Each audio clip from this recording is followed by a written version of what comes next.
Hi, Claire and James here. Just before we get stuck into this week's episode, we wanted to let you know the exciting news that the Midlife Reset audit is now live. This is a first of its kind personalised diagnostic tool designed for midlifers by midlifers. In just 3 minutes, the audit will help you pinpoint what's really holding you back from living your healthiest, happiest midlife, and most importantly, provide tailored strategies on how to take back control. Midlife doesn't have to be a time of uncertainty. It can be an era of growth, discovery, and well-being.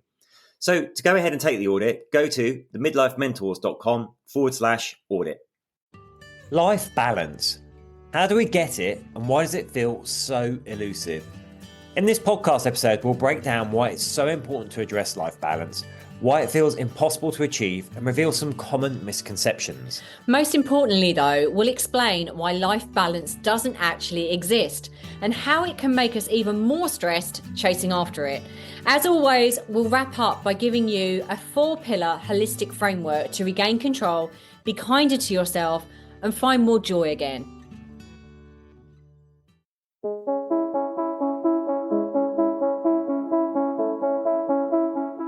Hi, I'm James Davis. And I'm Claire Davis.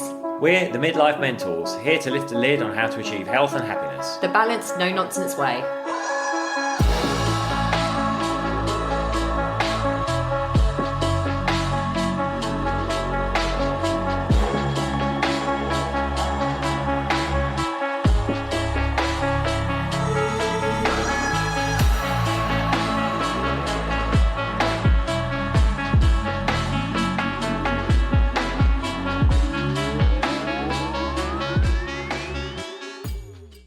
Hello and welcome to another episode of the Midlife Mentors with me, James. And me, Claire. How are you all? Hope you're well. I hope you are well. Yes. What have we been up to? Well, your book came out today. My book is out today. It is in the shops. Well, I don't know if it is actually. It hasn't been out and about. So, no, we're going to be really honest with you. James actually hasn't got a copy himself yet, but it has actually got. We've been told that it's I'm out. Reliably informed it is in the warehouse and has been distributed. So, but fingers it's in crossed. Waterstones, Smith, and on Amazon. Yes. So very, very excited for you. And then you've got your launch party coming up as well. Launch party in a couple of weeks. I've already done a couple of radio shows just on in the BBC. last couple of days. So exciting time. And actually I'm not whisking James away. James has actually booked it, but we're going to go away for a night tomorrow night, just because you've had a lot going on. You've been holding a lot and very overwhelmed. So we need a bit of change of scenery, I think. Yeah, definitely. It'd be nice just to step out of our everyday for 24 hours. Which actually leads us nicely onto what we want to talk about today, because we're going to talk today about creating a healthy, balanced lifestyle in this crazy, fast-paced world. And we are going to talk about environment as part of that. But this has really been inspired by me doing a workshop with the charity Mind. This was a identical workshop that I went through with them last week. Which I was very, very honoured to do. Very exciting piece of work. So when James and I were talking about what podcast subject we wanted to talk about today, we were like, okay, well, why don't we just, sorry, that's my email pinging in the background. Why don't we just actually take them through this workshop that I did? Because it was very well received. People loved it. So... And it's so needed, because I think so many people are struggling with balance. I said to Claire, actually, I was out and about yesterday. I said, I don't know if people are just like losing their minds slightly, because there was 2 guys. First one on a train out to a radio interview, and he got on and he was stunk of booze. He was just like chatting to himself and swearing. But then when I got back home again, which was only like 4:30 in the afternoon, there's a guy on the lift singing away with his can of Stella. I just thought, wow, people are just kind of melting down. Yeah. Well, it's no surprise given the way everything is in the world melted down. We just had a client. We're helping her set up retreats. One of the other things that we do is help people set up retreats, help them with their businesses, actually. And this has been a sideline thing that we've been doing on the quiet that we absolutely love. So she's based over in the US. And obviously we were talking a lot about what's going on over in the US and how everyone's losing their mind over there. So this is very, very, very, very, very, very relevant. How do we control what we can control, create a healthy, balanced lifestyle in a fast-paced world? And as a segue, we're going to actually share with you how the word balance is actually really misinterpreted. There is no way that we can keep complete balance in our lives. So we're going to actually talk you through some of the misconceptions around life balance. why it's so important. And then we're going to give you, as we always do, some 4 tools to transformation so that we can really control the controllables and I'm create. looking forward to this one. It's really great. Really keep that kind of like life harmony rather than life balance. So yeah, what we want you to do is to be able to take away, firstly bring some compassion, because sometimes we'll look at everyone else going, oh my goodness, they've got all of their shit together. They've got it all together. They somehow managed to keep all the balls in the air without dropping, like they just don't.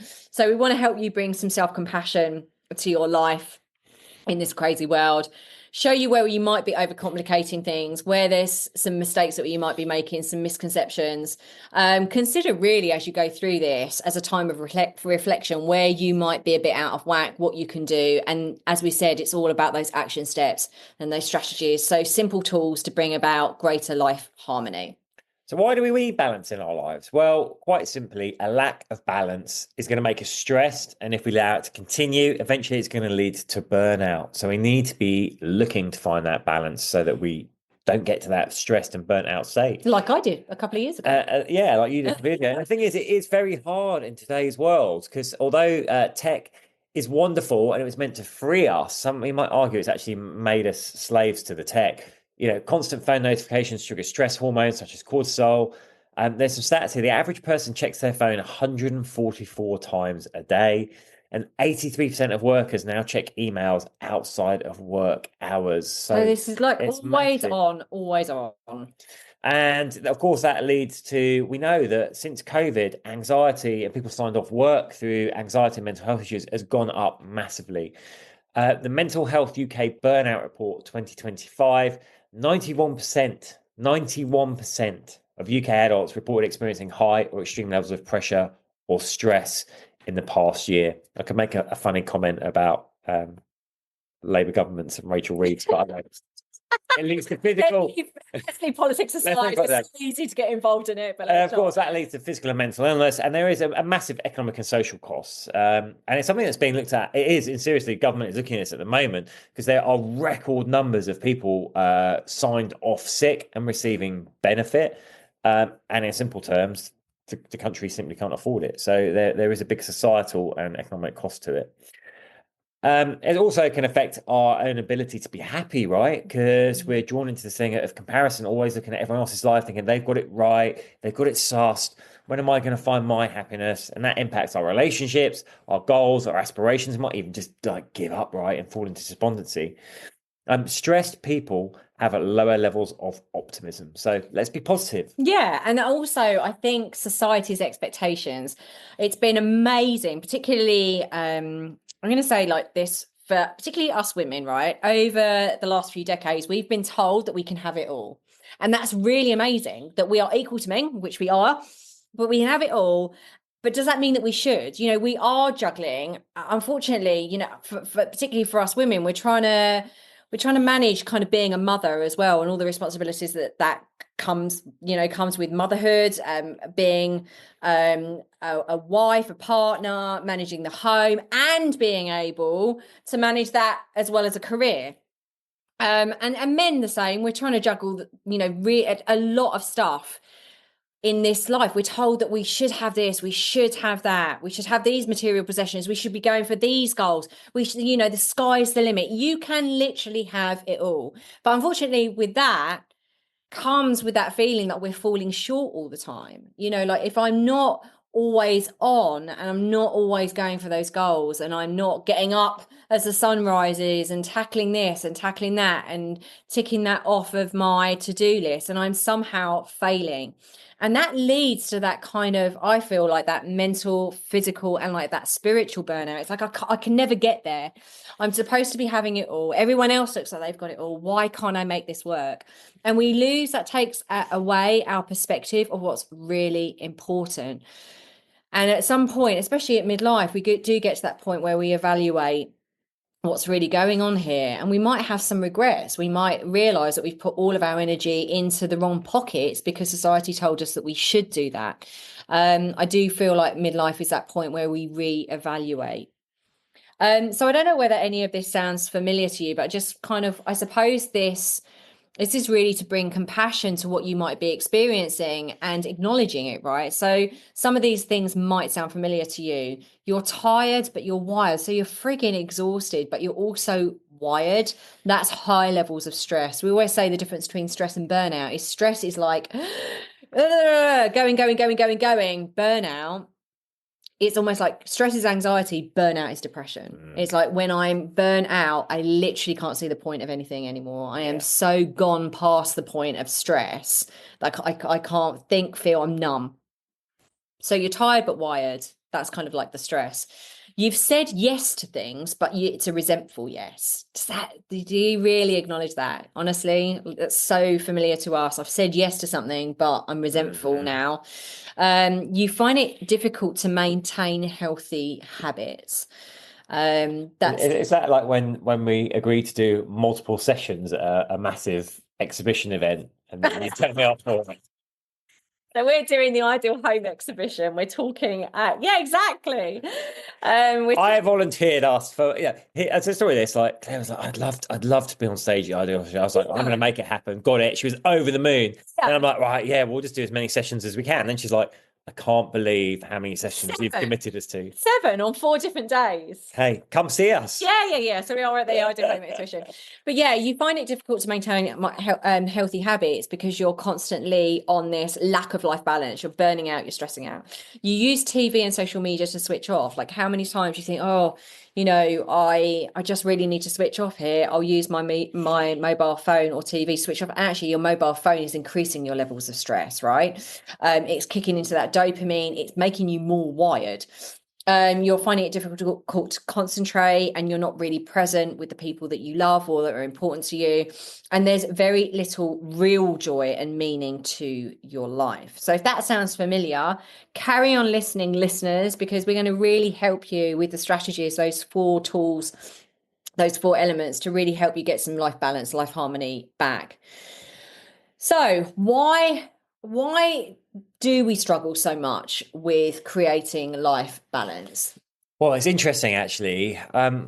We become what we habitually do. So in fact, the brain rewires so that we actually get used to the stress. It becomes normalized. So this is typical, right? If you've been really stressed for a long time and you go on holiday, then you just can't relax because you're just not used to the state of relaxing. You're actually primed to be stressful. And then we start to think we conflate being busy with being of value. So we only think we're being of value if we're doing stuff. So that can be a problem in itself. Then often we realize we're stressed, so we try and fix the stress when we're in the middle of it. Yeah, whilst we're stressed. Yeah, you try and fix the problem. So then we fall into this kind of cycle of unhealthy habits, patterns of thinking, being, and doing. And all the time that we're doing that, we're reinforcing this behavior. Our body's responding to the stress. Unhealthy. We're craving those high energy foods. We're having a drink to try and decompress. And then it just all adds to the stress and fuels it further. I think we want to blast some misconceptions about life balance. This is so important. Can I go with the first one? You go the first one. It's a big one. It's a big one. These are life balance misconceptions. And drum roll, please. Life balance isn't possible. So I know this whole thing is titled about how to get life balance. Oh, excuse you. About how to get life balance. But actually, it's not possible. And there is a lot of stress that comes with trying to create life balance. It's almost like, I need more balance in my life. So that in itself makes you more stressed because you feel like you don't have it. Well, we're going to debust that myth that it's even possible. Life comes in seasons, friends. Life comes in seasons. You'll drive yourself mad trying to find balance 100% of the time. Yeah, it comes in seasons. Doesn't happen. And there is no perfect balance at all. What we're looking for here is to become resilient so that when actually life swings in one end of the pendulum, in one end of the spectrum where it's crazy and there's a lot of painful stuff going on, a lot of stress, a lot of this stuff happens at midlife. There could be loss, there could be job loss, all of these things. What we want to be able to do is have that kind of resilience. We want to have set ourselves up to be able to deal with life when it's like that, so that actually when it swings in the opposite way and you get a bit of relief and reprieve from that, that you actually can kind of be able to create. So instead of the that pendulum going really, really far off and it's taking you into a downward spiral, you've got more resilience to keep it kind of somewhere in the middle. But yeah, I think like James said there, we can drive ourselves mad trying to create that elusive life balance. But what we're trying to do is stop those extremes being so extreme, if that makes sense.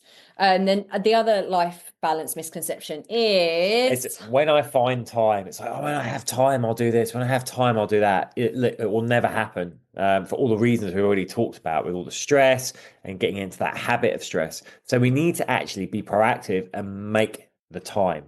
We need to organize our life in such a way that we actually face this and make the time to sort it out.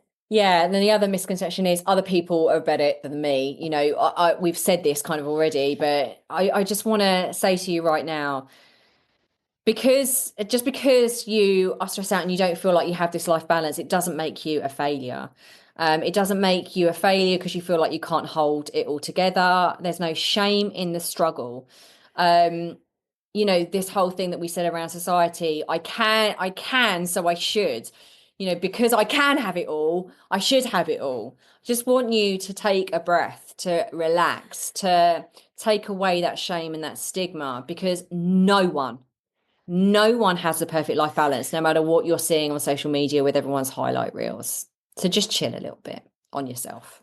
The other thing we do is delude ourselves that, okay, I'll just keep putting up with this, keep putting up with this until I can have a holiday and get a break from it. Well, listen, when you're like that, 1 week, 2 weeks away is not going to cut it. That's not balance. Going flat out, being stressed all the time, and then having a week where you switch off isn't balance. You're swinging from one end to the other, as Claire's already said. So really, it's about making space every it's day. about making space every day and finding that balance, those moments of balance throughout the day. And again, you have to plan this. You've got to be proactive. It won't just happen for you. You've got to plan it. No, because everyone's going to be vying for your attention and your time all the time. And also, a misconception is that life balance is about doing less.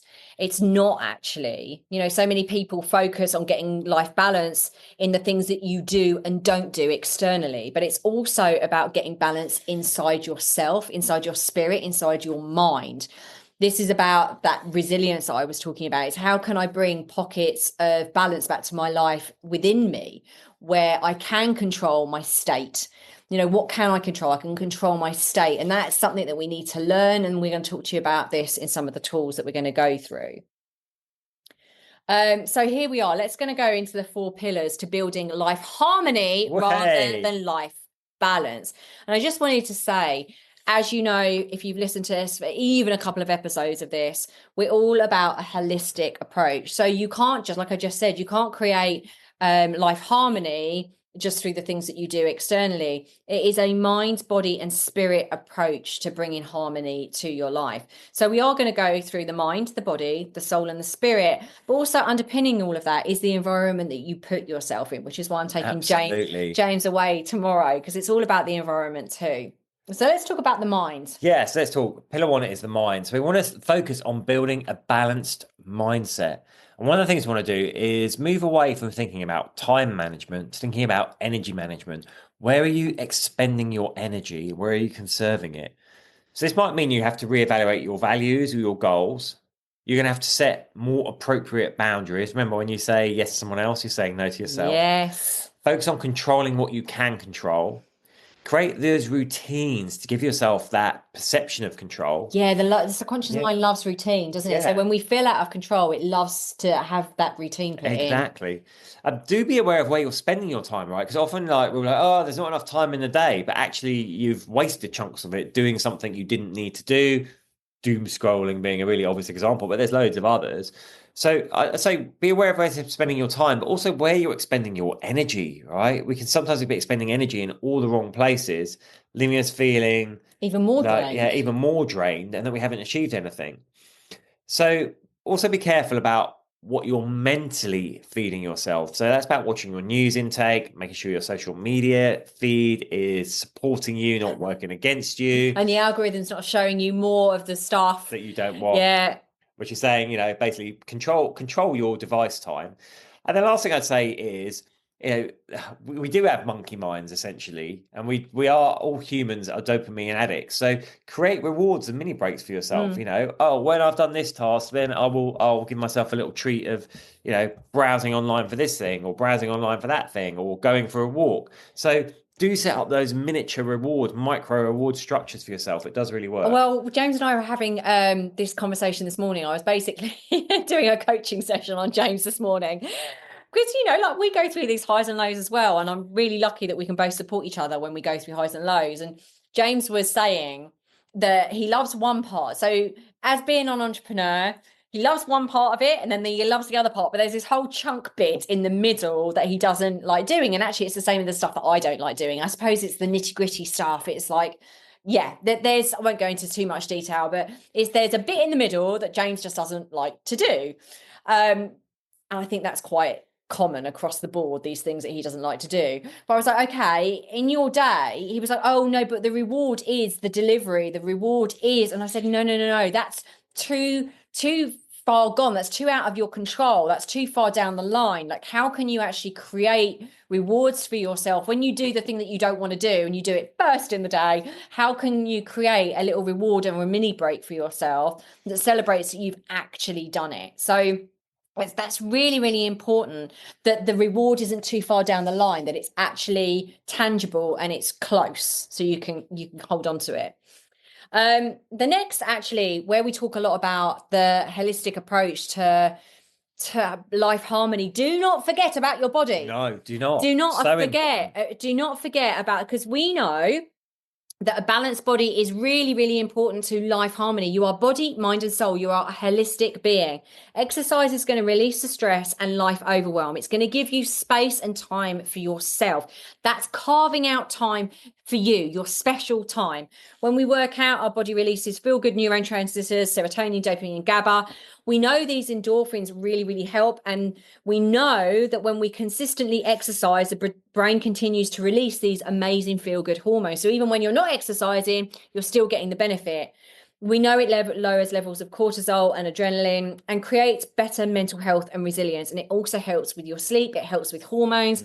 It's really important not to just focus on any one part of this. It's really important to get all of these things in harmony. I'd say also it's telling your subconscious that you're prioritizing yourself as well, right? I'm carving out that time to look after myself. And here's the other thing: like if you get ill because you're not keeping yourself healthy, that's just going to make you more stressed and lead to more imbalance. So that's another reason.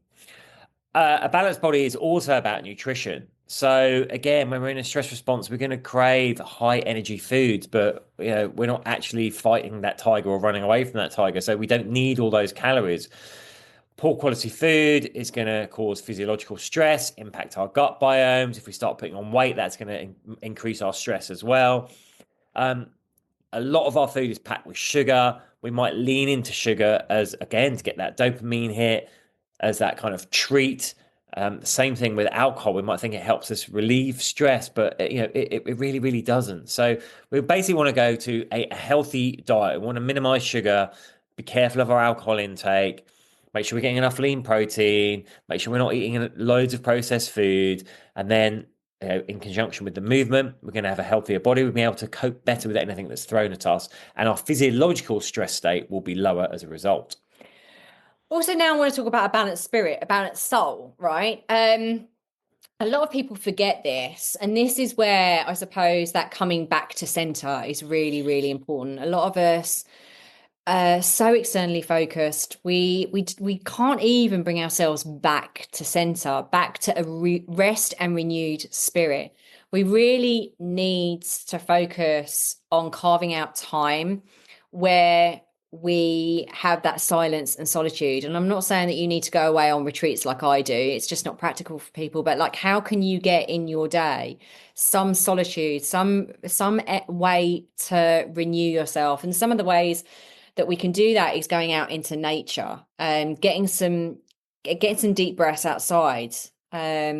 Also that sense of gratitude. We talk about this all the time. There is so much research now about focusing on what we do, how beautiful it is when we focus on what we do have rather than what we don't.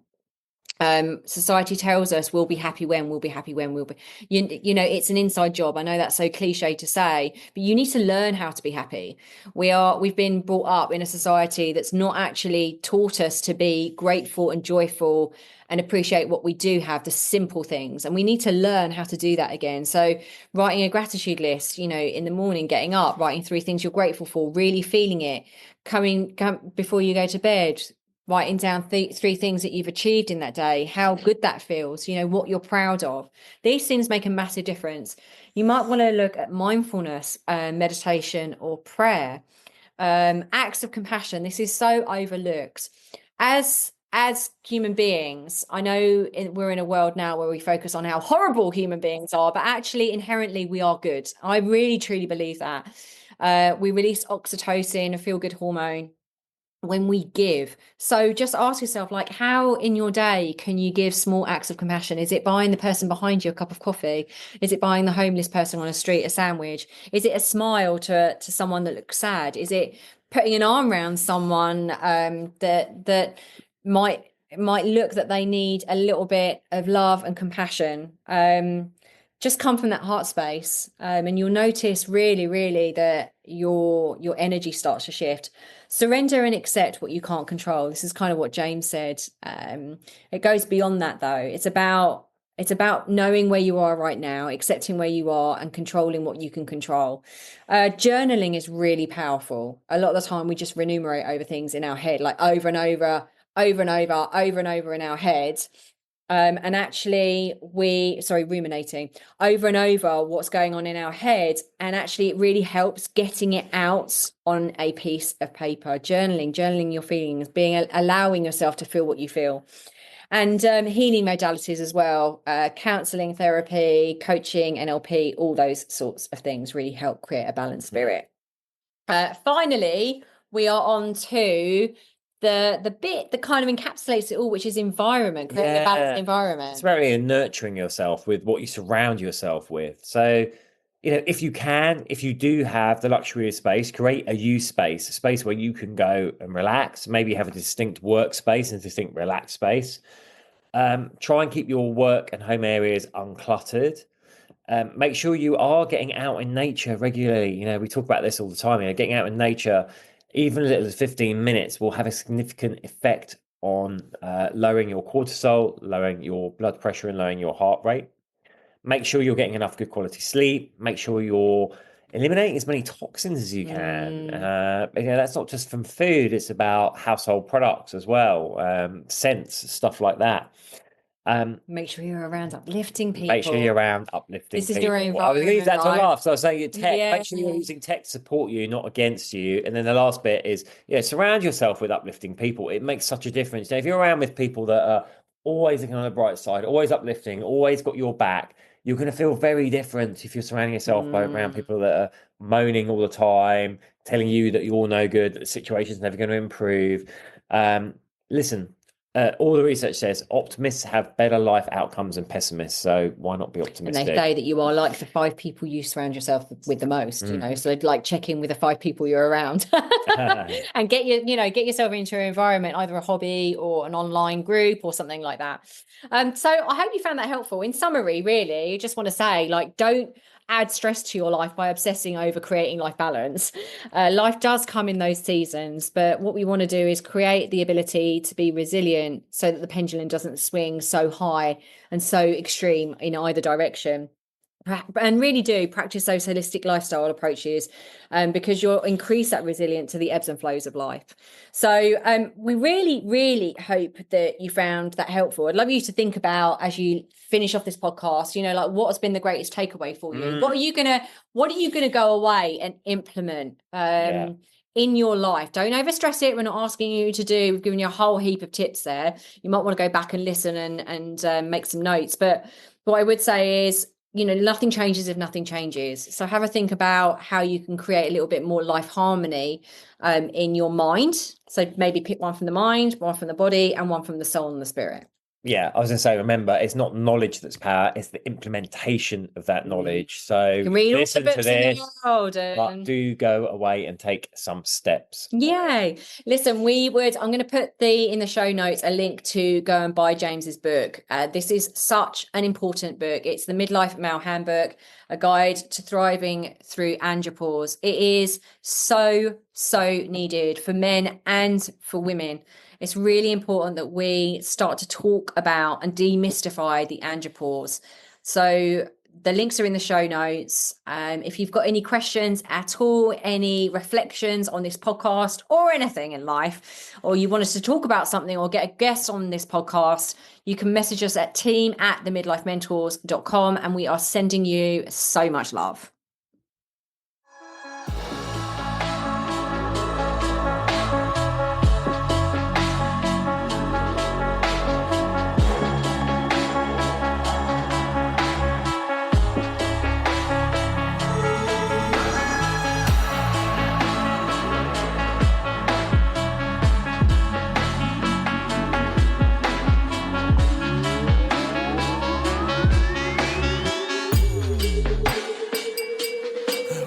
Yeah. You've been listening to the Midlife Mentors with Claire and James Davis.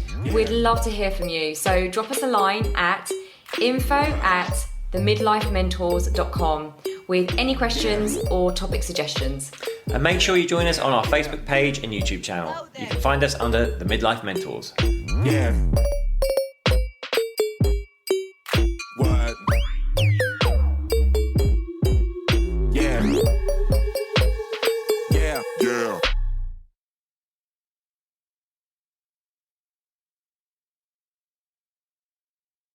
Thanks so much for listening to this episode. And don't forget to take the Midlife Reset Audit now to receive personalised insights into what's holding you back from living your healthiest, happiest midlife. So go ahead and take the audit now at themidlifementors.com/audit.